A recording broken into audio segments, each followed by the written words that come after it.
Bonsoir à tous. À la une de ce 19h, le président de la République, Abdelaziz Bouteflika, réitère la détermination de l'Algérie à poursuivre le processus de promotion de la femme en politique et dans le développement, affirmant que c'est là le message de la dernière révision de la Constitution. Le chef de l'État l'a adressé dans un message aux participants à la conférence internationale sur la promotion de la participation politique de la femme. On y revient dans un instant. Sortie sur le terrain du ministre de l'Habitat et de l'Urbanisme, Abdelwahid Temmar a visité ce samedi le chantier de la Grande Mosquée d'Alger en compagnie du ministre des Transports et des Travaux publics. Il a été question d'inspecter surtout les travaux des aménagements extérieurs de cet édifice.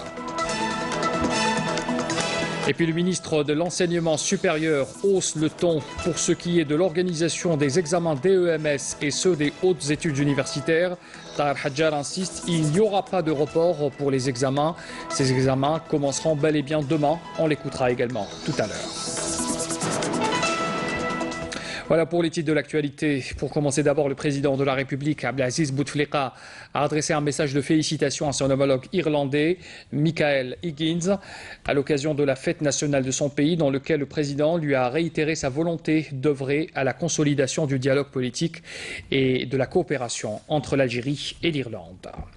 Les travaux de la conférence, j'en parlais tout à l'heure, cette conférence internationale sur la promotion de la participation politique de la femme, appuie essentiel dans le processus de la réforme politique et du développement durable. Ces travaux ont débuté aujourd'hui au Centre international des conférences. Cette rencontre, présidée par le ministre de l'Intérieur et des collectivités locales, Nordine Bedoui, a pour objectif principal la mise en exergue des efforts consentis par l'État algérien en faveur de la promotion des droits politiques des femmes et de tirer profit des expériences internationales réussies dans ce domaine, ainsi que l'intégration de l'approche du genre dans le processus de développement humain durable. Le chef de l'État a adressé à cette occasion un message, lu en son nom par le ministre de la Justice Tayeb Louh, dans lequel Abdelaziz Bouteflika réitère la détermination de l'Algérie à poursuivre le processus de promotion de la femme en politique bien sûr et dans le développement également. Le chef de l'État avait affirmé que c'est là le message de la dernière révision de la Constitution. Le président de la République, dans son message, a rappelé également l'évolution significative qu'a connue le statut de la femme en Algérie. C'est un statut qui lui permet aujourd'hui de dépasser tous les remparts sociaux et les mentalités désuètes. Écoutez un extrait du message présidentiel. منذ استقلالها سعت الدولة الجزائرية إلى القيام بدور فعال. L'État algérien s'est employé depuis l'indépendance à jouer un rôle efficient à l'échelle internationale dans le mouvement mondial pour la promotion de la place et des droits des femmes, tout en veillant à la préservation de nos valeurs spirituelles et civilisationnelles. De même, qui s'est attelé au plan interne à la consécration des droits politiques de la femme, du droit au vote, au droit de la représentation dans tous les domaines, en dépit des entraves liées aux mentalités. Ces entraves ont nécessité des mesures constitutionnelles et juridiques ayant permis ces dernières décennies à l'Algérienne d'être un acteur dans notre édifice parlementaire et dans nos assemblées locales élues avec un niveau de présence avant-gardiste dans le monde arabe. Au niveau économique, la législation algérienne a institué la parité salariale entre les femmes et les hommes dès la première année d'indépendance. Et puis le président de la République a également rendu hommage à cette femme algérienne, cette femme qui n'a jamais abdiqué et qui s'est dressée pour faire face aux difficultés dans les moments les plus difficiles qu'a connus l'Algérie. Écoutez encore.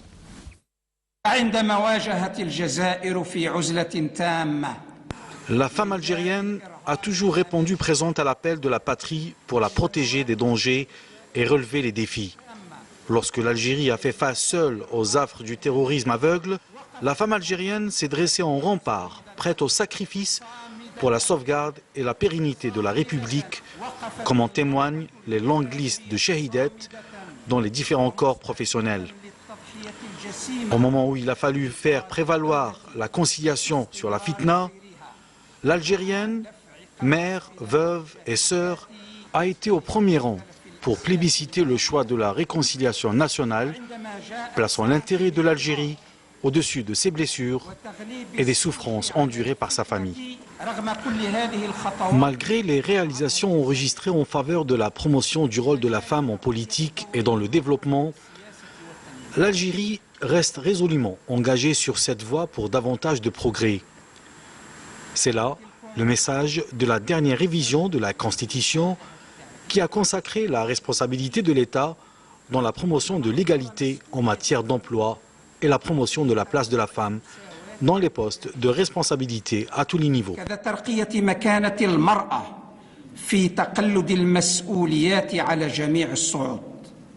Voilà pour les moments forts du message du président de la République adressé donc à l'occasion de cette conférence. Cette conférence durant laquelle également le ministre de l'Intérieur et des collectivités locales est revenu sur les réalisations enregistrées ces dernières années en Algérie en faveur de la promotion du rôle de la femme en politique et dans le développement. On écoute Nordin Petoui.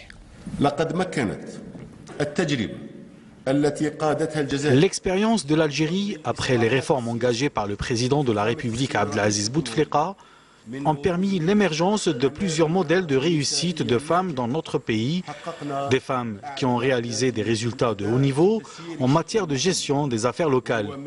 C'est ce qui a permis d'augmenter la représentativité des femmes à la tête des collectivités territoriales et au niveau des assemblées populaires communales.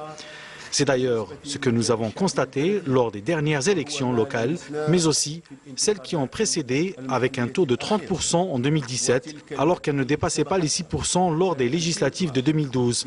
146 femmes ont été élues comme députées à l'APN, ce qui représente 31,60%. C'est un record au niveau régional et continental. Et puis pour sa prise de parole, le ministre de la Justice garde des Sceaux, devant les convives à cette conférence, a de son côté rappelé les réalisations importantes du président de la République pendant ces dernières années, notamment en matière de promotion des droits de la femme et dans le domaine politique, bien entendu, en particulier. On écoute Taïb Louha.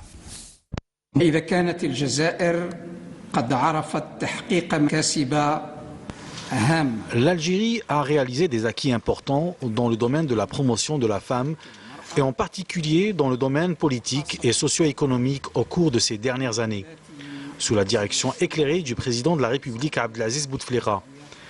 Tous ces acquis sont caractérisés par deux importantes réformes dans le domaine de la promotion de la femme, consacrées par la Constitution, initiée par le président de la République. Ces réformes concernent l'élargissement de la participation politique des femmes dans les assemblées élues et l'accompagnement de la révision du système législatif national qui a instauré de nouvelles dispositions pour protéger les droits des femmes conformément à nos valeurs. Les Nations Unies ont observé avec beaucoup d'intérêt l'implication de la femme dans tous les domaines en Algérie, notamment dans le domaine politique. Notre pays est d'ailleurs leader dans ce domaine, donc, dans le monde arabe. Écoutez à ce propos la déclaration du représentant du programme des Nations Unies pour le développement, le PNUD, Mourad Wahab.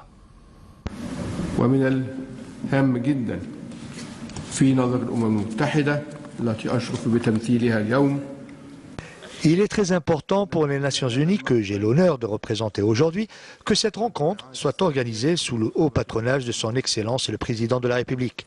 À cette occasion, j'ai eu l'honneur de rencontrer la délégation algérienne, à sa tête la ministre de la Solidarité nationale, de la Famille et de la Condition de la femme, qui a exposé les importantes avancées dont jouit la femme algérienne, afin d'atteindre les objectifs d'égalité des sexes et de solidarité. Autant d'avancées qui permettront certainement de réaliser les objectifs de développement durable dans ce cher pays.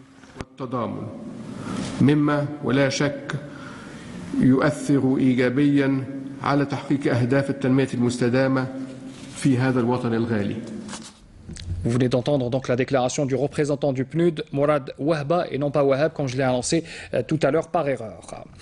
Et au nom de la femme algérienne également, des femmes parlementaires ont tenu à honorer le président de la République, Abdelaziz Bouteflika, pour ses efforts, vous voyez ces images, pour ses efforts en matière de promotion de la femme dans divers domaines.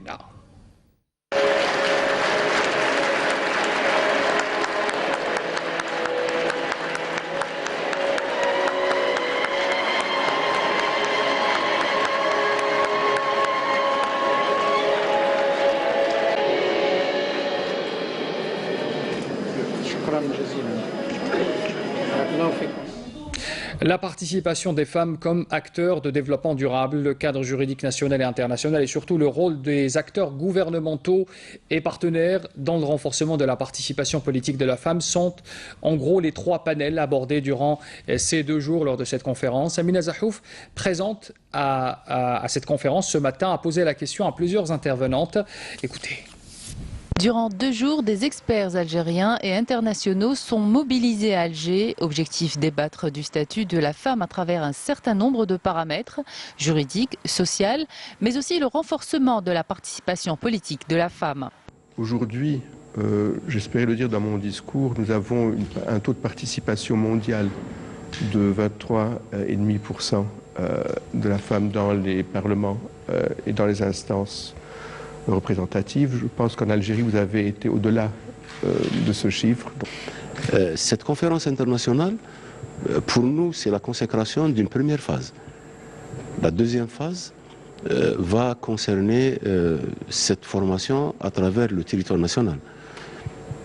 Nous espérons arriver à institutionnaliser cette rencontre annuellement. Principal mot d'ordre, investir dans l'égalité des genres pour un développement durable. Quand les femmes y participent dans la prise de décision, quand est-ce qu'on participe dans des questions de gérer la question publique, mais aussi dans les secteurs privés, les pays y vont mieux. On a une croissance plus grande et on le sait parce que les études nous démontrent ça. Alors je viens m'exprimer en particulier sur le développement durable parce que je pense que les femmes ont une autre sensibilité en matière politique, mais de quelque bord politique qu'elle se soit. En particulier, elles pensent beaucoup à l'avenir et à l'avenir des jeunes générations. Par exemple, en Suisse, c'est lorsqu'il y a une majorité de femmes au gouvernement que notre pays a décidé de ne plus construire de centrales nucléaires. Il faut aussi souligner que la présence en termes de sièges des femmes dans les assemblées et notamment au Parlement national doivent être souvent complétées par d'autres mesures, d'autres mécanismes pour s'assurer que les femmes participent effectivement à la vie politique. Que ce soit dans la première constitution post-indépendance, plus récemment la nouvelle constitution de 2016, le combat de la femme algérienne lui a valu une reconnaissance politique. Chez les élus participants à cette conférence internationale, on s'accorde à dire que l'avancée la plus notable est sans nul doute l'entrée en vigueur de la loi électorale de 2012. J'étais surtout dans la commission santé vu mon domaine santé. Actuellement, grâce au président de la République, que je remercie encore une fois, qui nous a donné cette chance d'y être. Je suis actuellement à l'Assemblée populaire de l'APC de Cuba en tant que vice-présidente chargée du culturel et social. من خلال الكوطة اللي أقرها فخامة رئيس الجمهورية اللي احنا متواجدين كنواب في البرلمان أو كمنتخبات على المجالس المحلية. السيد نشني نسد باش نتأمثل ولاية النغد تمثال غباثن يقول لنا زيك هم طوث ودريش وخدمشا وتتهنانشا هم طوث قفرن فلاس السل الحمد لله قراص نشني نفرضي ما النغ ورئيس الجمهورية ينغ أمكان ضم قران. Pour ces experts, il reste à placer les mécanismes nécessaires afin d'atteindre l'agenda 2030 avec des hommes et des femmes travaillant ensemble pour une meilleure qualité de vie pour les citoyens du monde entier. Voilà, et en marge de ces travaux, le ministre de l'Intérieur, des collectivités locales et de l'aménagement du territoire, Nordin Bedoui, a reçu en audience le représentant du programme des Nations Unies pour le développement, Mourad Wahba. Une audience donc qui s'est tenue aujourd'hui en marge de cette conférence internationale consacrée à la femme et à son implication dans le monde politique. Dans le reste de l'actualité, le général de corps d'armée Ahmed Gaïd Salah, vice-ministre de la Défense nationale, chef d'état-major de l'armée nationale populaire, effectuera à partir de demain une visite de travail et d'inspection à la 5e région militaire à Constantine. La visite constituera une opportunité pour le général de corps d'armée pour inspecter quelques unités et tenir des réunions d'orientation avec les cadres et les personnels de cette région.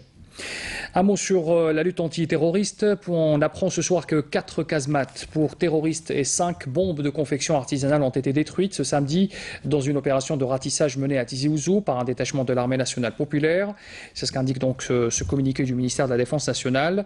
Et puis d'autre part, un détachement de l'ANP, des éléments de la gendarmerie nationale ainsi que des gardes frontières ont arrêté à N'Ama, Béchar, Tindouf et Tbessa 19 immigrants clandestins de différentes nationalités, conclut encore le communiqué du MDN.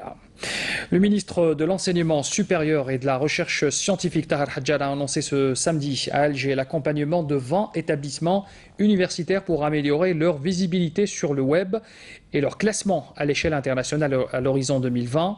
Le ministre a fait cette annonce lors de l'ouverture de la conférence nationale sur les universités. Tahar Hadjar qui a également haussé le ton ce samedi pour ce qui est de l'organisation des examens DEMS et ceux des hautes études universitaires. Le ministre de l'Enseignement supérieur insiste, il n'y aura pas de report pour les examens. Ces examens commenceront bel et bien demain. Écoutez sa déclaration. Les épreuves du diplôme d'études médicales spécialisées DEMS seront organisées à partir de demain dimanche, comme prévu, et ne seront pas reportées. Les médecins résidents concernés sont appelés à assumer leur entière responsabilité. Je tiens à préciser que nous avons reçu à maintes reprises au ministère de l'Enseignement supérieur tous les étudiants, qu'il s'agisse des étudiants des écoles supérieures ou des représentants des médecins résidents. D'ailleurs, pas plus tard que la semaine dernière, nous avons eu une rencontre avec des représentants des médecins résidents. Et c'était sur leur demande, pas la mienne, telle que véhiculée par la presse. Mais la seule revendication exprimée a porté sur le report des épreuves, ce que nous avons rejeté. Les examens auront lieu bel et bien demain. Je tiens par ailleurs à préciser que ce ne sont pas tous les étudiants des écoles supérieures qui ont fait grève. D'ailleurs, les étudiants de terminale ont poursuivi normalement leurs études et n'étaient pas concernés par la grève. Que les choses soient claires, ceux qui poursuivent leurs études sont les bienvenus et ceux qui font grève sont considérés comme recalés. Il faut savoir que les statuts des écoles supérieures stipulent que tout étudiant redoublant 2 fois ne bénéficiera pas de recrutement au ministère de l'Éducation. C'est pourquoi je saisis cette occasion pour rappeler les étudiants grévistes à faire preuve de sagesse, car la grève illimitée est contraire aux règles juridiques régissant l'action syndicale. Malgré tout le respect que nous devons aux étudiants, nous appliquerons la loi dans toute sa rigueur.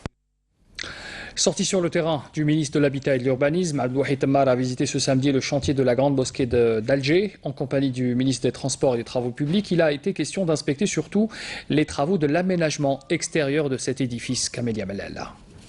Les travaux de la Grande Mosquée d'Alger entament une nouvelle phase de réalisation. Ils concernent l'ornement et la décoration, préservant le cachet authentique et l'identité algérienne. Les infrastructures accompagnant cette mosquée et les espaces verts sont déjà en cours de réalisation.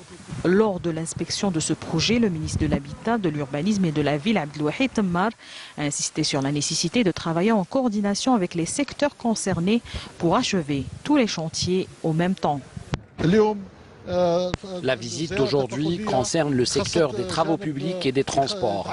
Nous avons également abordé tout ce qui concerne l'aménagement extérieur de ce lieu. Cette mosquée constituera un édifice religieux, touristique, mais aussi culturel. Et ce, selon les recommandations du président de la République, Abdelaziz Bouteflika. De ce fait, nous avons mis en place près de 10 accès afin de faciliter aux fidèles d'accéder à la mosquée. Le ministre a inspecté les différentes infrastructures de cette mosquée.